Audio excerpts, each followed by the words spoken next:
네, 7월 5일 화요일입니다. 오늘 아침 신문은 어떤 소식을 다뤘는지 짚어보겠습니다. 이현웅 아나운서가 주요 내용 정리해왔습니다. 어서 오세요. 안녕하십니까? 네, 첫 번째 기사는요. 윤석열 정부가 이제 초대 내각의 마지막 퍼즐을 맞추고 있습니다. 그런데 이제 김승희 보건복지부 장관 후보자가 결국 자진하차하면서 이 인사검증 논란이 다시 도마 위에 올랐죠. 네, 맞습니다. 김승희 후보자 자진 사퇴를 하면서 윤석열 정부의 세 번째 낙마 인사가 됐습니다. 네. 특히나 정호영 전 후보자에 이어서 같은 자리에서 또 한 번 낙마를 하게 됐는데 이렇게 연달아서 같은 자리에서 낙마하는 건 역대 처음 있는 일이라고 합니다. 그래서 복지부는 현재 차관을 중심으로 운영이 되고 있는데요. 장관과 차관 그리고 실장 역할까지 현재 1인 3역을 하고 있는 상황이라고 합니다. 코로나 재유행에 대한 우려도 커지고 있고요. 원숭이 두청에 대한 우려도 커지고 있는 상황에서 복지부 장관 자리가 2달 가까이 채워지지 않으면서 역시나 이에 대한 우려 섞인 시선들 이어지고 있습니다. 네. 한편 음주운전 전력과 각종 의혹으로 논란이 컸던 박순애 교육부 장관 후보자는 끝내 임명됐는데요. 인사청문회 없이 임명된 역대 두 번째 교육부 장관이 됐습니다. 검증 과정에서 나온 의혹에 더해서 교육 관련 경력이 전무한 행정학자 출신이란 점에서도 약간의 의심의 눈초리를 받고 있는데요. 경향신문은 이제 임명이 된 만큼 앞으로 증명의 시간이 남았다고 봤습니다. 네, 다음 기사입니다. 네, 가운데 사진을 보면요. 이제 경찰국 반대하는 그런 경찰들이 이 삭발 시위에 나선 모습이 보이는데요. 기사는 어떻게 다뤘습니까? 네, 전국 경찰 직장협의회 소속 경찰관들이 삭발과 단식 투쟁에 나섰죠. 네. 경찰관들이 정부 정책에 반대해서 이렇게 삭발과 단식 투쟁을 벌이는 건 이번이 처음이라고 합니다. 그만큼 경찰 내부에서 현재 상황을 심각하게 본다는 내용이겠고요. 매일 3명씩 릴레이 삭발을 이어가고 민광기 직협회장의 단식 등을 통해서 목소리를 내고 있습니다. 역시나 이들이 가장 우려하고 있는 건 경찰의 정치적 중립성을 해칠 우려인데요. 다음 볼 신문에서는 이에 대한 대답도 나와 있습니다. 지금 화면에 나오고 있는 얼굴, 이상민 행안부 장관이죠. 동아일보와 인터뷰를 했습니다. 이상민 장관은 기존에도 이미 경찰에 정부의 입김이 미쳤다고 보고 있었습니다. 네. 민정비서관실이나 청와대 국정상황실 등을 통해서 정부와 경찰 수뇌부가 밀실에서 거래를 해온 것이 공공연한 비밀이었다 이렇게 표현하기도 했는데요. 오히려 경찰국 신설을 통해서 이런 문제를 바로잡을 수 있다고 보고 있었습니다. 경찰국이 신설되고 모든 이야기가 문서로 남도록 되면 정부의 영향을 오히려 막을 수 있다는 이야기를 하고 있었습니다.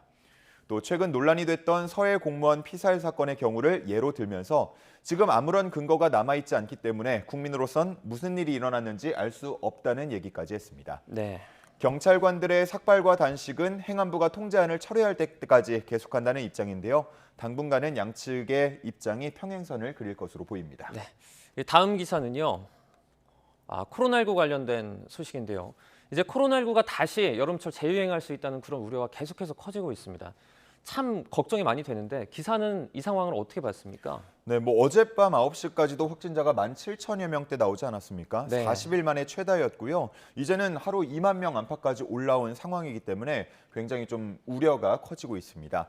이런 상황에서 코로나19 전담병상 숫자가 현재 한 5,800여 개만 남았다는 내용 서울신문이 담고 있었습니다. 지난 3월까지만 하더라도 전국에 3만 3천여 개 정도 됐던 전담병상, 이후에 일반 의료체계로 전환하면서 빠르게 감소했고요. 네. 석 달 만에 한 6분의 1 수준까지 떨어진 상황입니다. 정부는 코로나가 재유행하면 감축한 전담병원에 다시 요청을 해서 예비병상을 빠르게 만들겠다고 한 바 있지만 이 속도를 과연 잘 따라갈 수 있을지 우려는 여전한 상황이라고 보았습니다.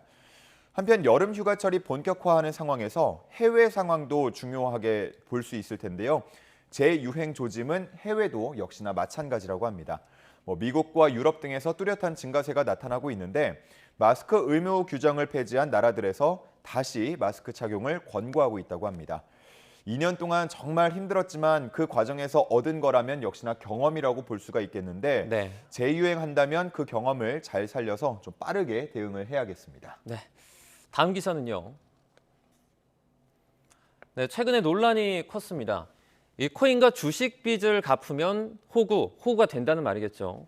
법원 면책 논란이 불거졌었는데 사실 돈을 빌리면 갚는 건 당연하지 않습니까? 네. 근데 돈을 갚는데 왜 호구가 되는 겁니까? 네, 이거 개인 회생에 대한 얘기인데요. 네. 이번 달부터 서울회생법원이 새로운 기준을 적용하면서 이런 논란들이 좀 생기고 있습니다. 새로 적용한 기준을 보면 가상화폐나 주식 투자 실패로 대출금을 날린 사람들에 대해서도 개인 회생을 받기 쉽도록 하고 있었는데요. 개인 회생은 쉽게 얘기해서 이제 가진 돈과 빚을 비교해서 빚이 더 많은 경우에 인정을 해주고 그 규모를 따져서 갚을 돈도 정하게 됩니다. 그런데 가진 돈을 평가할 때 기존에는 코인이나 주식의 손실금을 포함해 왔지만 이제는 그냥 잃은 돈, 그냥 없어져 버린 돈으로 쳐주겠다는 겁니다. 네. 그렇게 되면 개인 회생이 더 폭넓게 허용이 될 수 있겠고요. 갚아야 할 액수도 줄어들 수 있겠습니다. 투자한 코인이나 주식이 오를 가능성이 낮아서 막막하게 느껴졌던 분들에게는 일종의 희망이 될 수도 있겠지만 도덕적 해이와 또 형평성 문제가 제기가 되고 있습니다. 이 제목을 보면은 역시나 빚 갚으면 호구라는 얘기 그렇기 때문에 나오고 있는 상황이고요. 네. 일단은 서울회생법원에 적용되고 있는 내용이긴 한데 조선일보는 다른 법원에도 영향을 끼칠 가능성이 크다고 전망하고 있었습니다. 네.